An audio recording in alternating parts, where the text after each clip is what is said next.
Hello, everybody. It's Marcia from Kansas Misfit, and I'm not going to say good morning, good evening, good afternoon because I don't know what time it is where you're at. It's 6:30 in the it's almost 6:30 in the morning here, and I thought, well, get my Bible study done early in the morning, even though I'm posting it in the evening. And today I'm in the next part of the Bible study. It says I'm supposed to read Genesis for day 2, Genesis 5 through 8, chapter 5 through chapter 8. So that's what we're going to listen to today. I bought this Bible in case some people haven't seen it yet. I'm so pleased with it so far. Um, it's gonna be well worth the money. I'm gonna be doing lots of reading and studying. Okay, Genesis 5 through 8. So let's bear with me. Okay, from Adam to Noah. This is written about the Adam's family line. When God created mankind, He made him in the likeness of God. He created them male and female and blessed them, and He named them mankind when they were created. When Adam said, when Adam had lived 130 years, he had a son in his own likeness, in his own image, and he named him Seth. And after Seth was born, Adam lived 800 years and had other sons and daughters. Altogether, Adam lived a total of 930 years, and then he died. When Seth had lived 105 years, he became a father of Enosh. After he became the father of Enosh, Seth lived 807 years and had other sons and daughters. Altogether, Seth lived a total of 912 years, and then he died. When Enosh had lived 90 years, he became the father of Kenan. After he became the father of Kenan, Enosh lived 815 years and had other sons and daughters. Altogether, Enosh lived a total of 905 years, and then he died. They lived long back then, didn't they? My nose itches.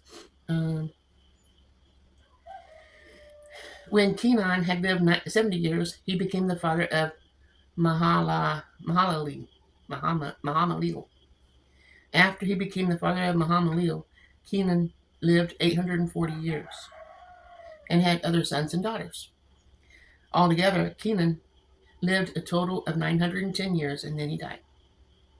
When Malahilo had lived 65 years, he became a father of Jared. And after he became a father of Jared, Malahilo lived 830 years, and he had sons and daughters. Altogether, Malahalil lived a total of 895 years, and then he died. Names were hard back then. I know I'm not pronouncing them right, and hopefully you're not laughing at me.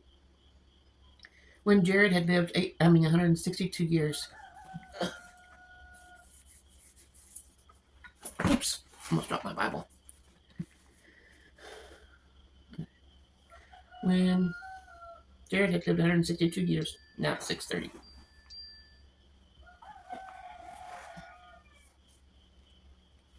Okay, where was I at? When Jared had lived 162 years, he became the father of Enoch.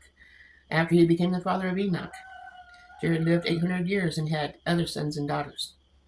Altogether, Jared lived a total of 962 years, and then he died. When Enoch had lived 65 years, he became the father of Mathashilah. I'm not even going to pronounce it wrong, I'm sorry. After he became the father of Methuselah, Enoch walked faithfully with God 300 years and had other sons and daughters. Altogether, Enoch lived a total of 365 years. Enoch walked faithfully with God. Then he was no more because God took him away. When Methuselah had lived 187 years, he became a father of Lamech.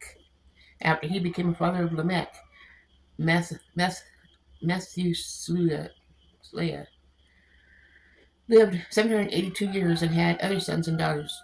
Altogether, Methuselah lived a total of 969 years, and then he died. When Lamech had lived 182 years, he had a son, and he named him Noah, and said he would comfort us in the labor and painful toil at our hands, caused by the ground the God had cursed. After Noah was born, Lamech lived 595 years and had other sons and daughters. Altogether, Lamech lived a total of 777 years, and then he died. After Noah was 500 years old, he became a father of Shem, Ham, and Japheth. Japheth. Chapter 6. Wickedness in the world. Just like today.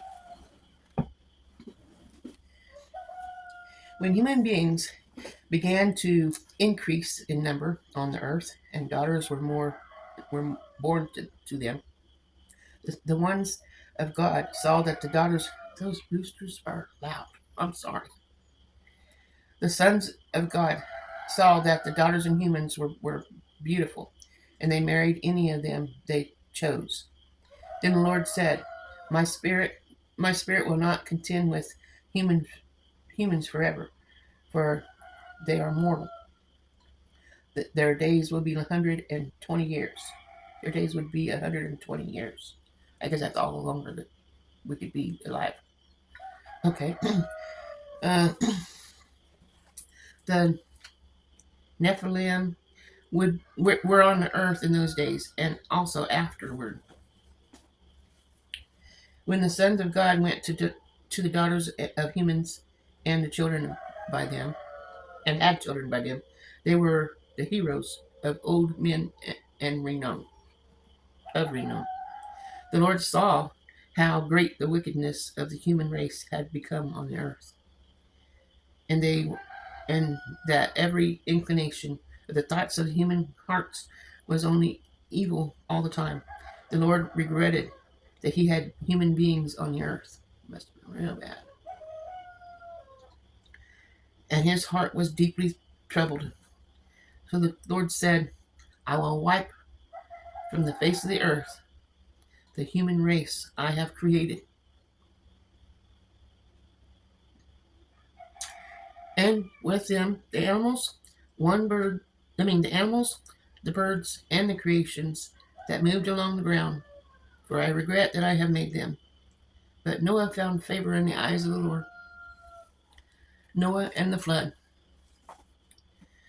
This is the account of Noah and his family. Noah was a righteous man, blameless among the people of his time, and he walked faithfully with God. Noah had 3 sons, Shem, Ham, and Japheth.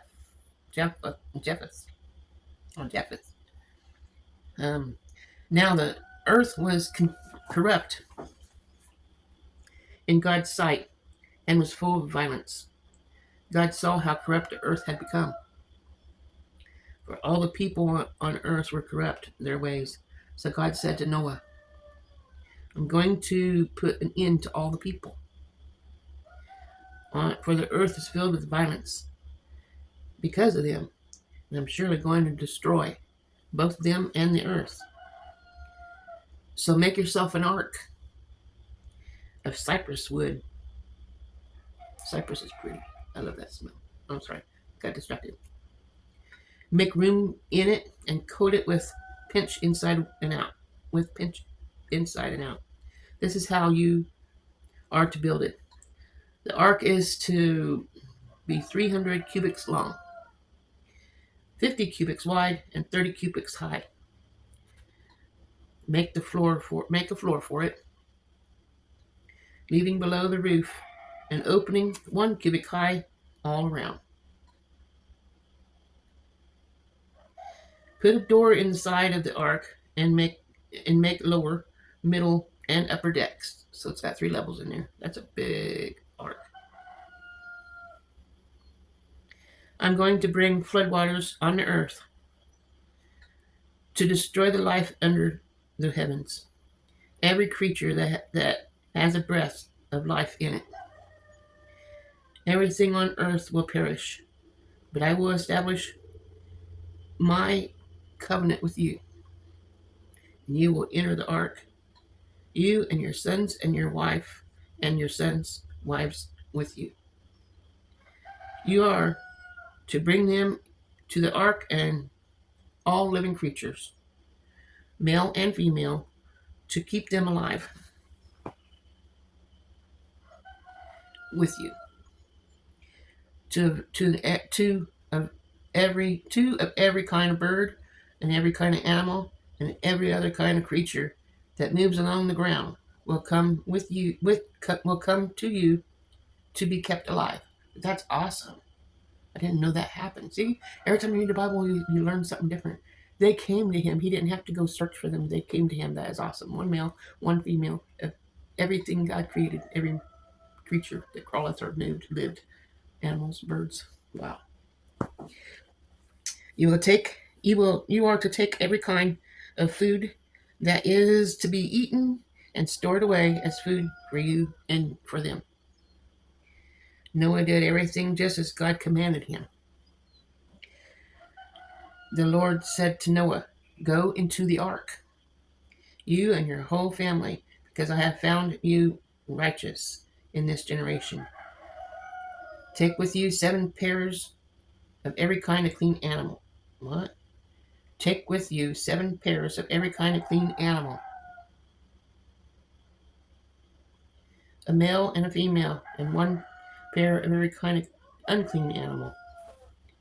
A male and its mate.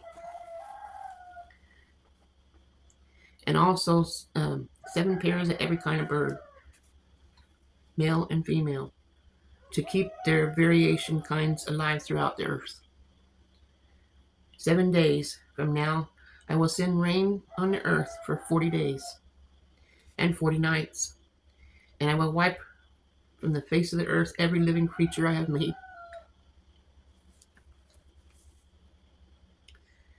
And Noah did all that God commanded him. Noah was 600 years old when the flood waters came on the earth.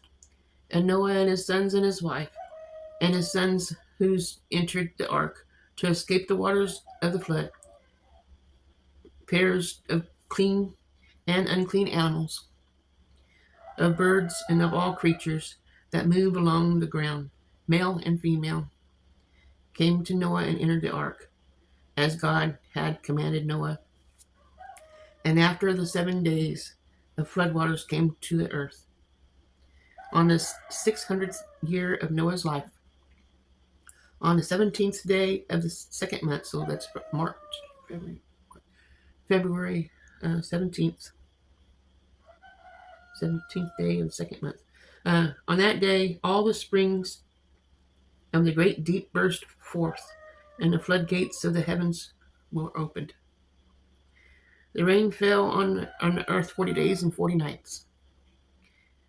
On the very day Noah and his sons, Shem, Ham, and Japheth, together with his wife and the wives of the 3 sons, entered to the ark, and had with them every wild animal. Excuse me. I repeat. Every wild animal according to its kind, all in stock according to their kinds. Every creature that moves along the ground according to its kind, and every bird according to its kind. Everything with wings. Pairs of all creatures that have the breath of life in them came to Noah and entered the ark. The animals going in were male and female, and of every living thing. As God had commanded Noah, then the Lord shut him in for 40 days, and the flood kept coming on the earth. And as the waters increased, They lifted the ark high above the earth. The waters rose and increased greatly on the earth, and the ark floated on the surface of the water. They were greatly on the earth.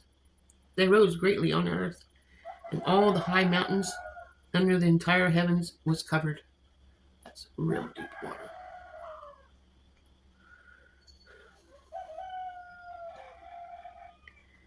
The waters rose and covered the mountains in a depth of more than 15 cubits. Every living thing that moved on land perished. Birds, livestock, wild animals, all the creatures that swarm over the earth, and all of mankind, everything on dry land, and everything on dry land that had the breath of life in its nostrils died. Everything lived on the face of the earth was wiped out.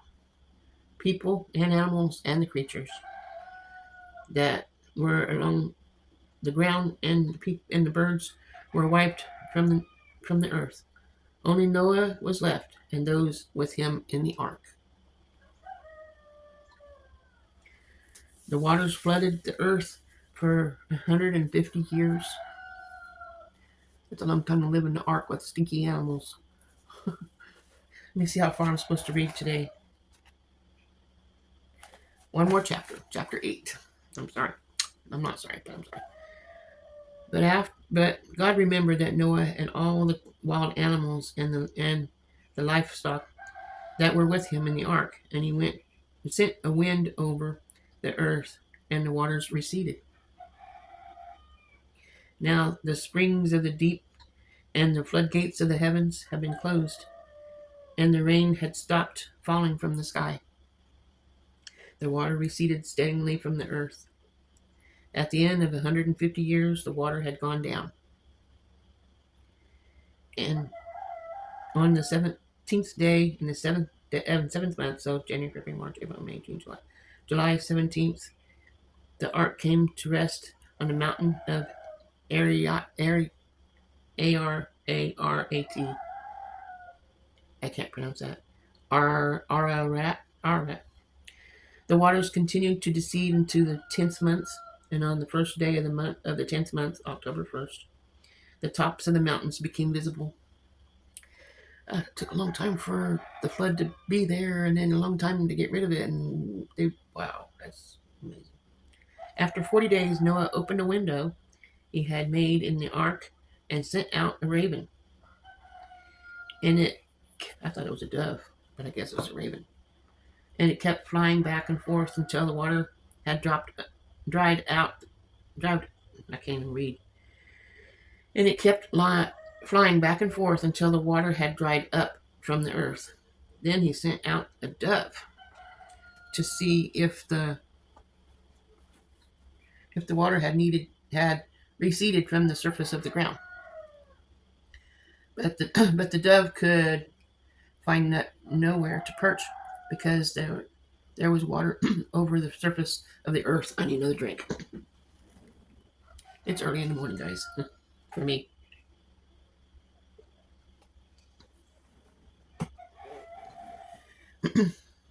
So it returned to Noah on the ark. He reached out his hand and took the dove and brought it back in himself in the ark. He waited 7 more days and again sent out the dove from the ark. When the dove returned to him in the evening, there was a beak. There in its beak was a freshly picked olive leaf. Then Noah knew that the water had receded from the earth. Now, I have a question. I know this is, I'm just asking. If the flood killed everything, even the trees and things, how did you find an olive leaf? That's just a question I have. Leave your comment in the comment section if you have the answer. If you know, I don't know. Olive leaf. Then Noah knew that the water had receded from the earth. He waited 7 more days and sent the dove out again, but this time it did not return to him. By the first day of the first month, January 1st, Noah's 601st year, the water had dried up on the earth. Noah then removed the covering from the ark and saw that the surface of the ground was dry. By the 27th day in the second month, February 27th, the earth was completely dry. Then God said to Noah, "Come out of the ark, you and your wife and your sons and their wives. Bring out every kind of living creature that is with you, the birds, the animals, and the creatures that move along the ground, as they can multiply on the earth, be fruitful, and increase in numbers on it." Noah came out together with his sons and his wife and his sons' wives, all the animals and all the creatures that moved along the ground, and all the birds. Everything that moves on land came out of the ark, one kind after another.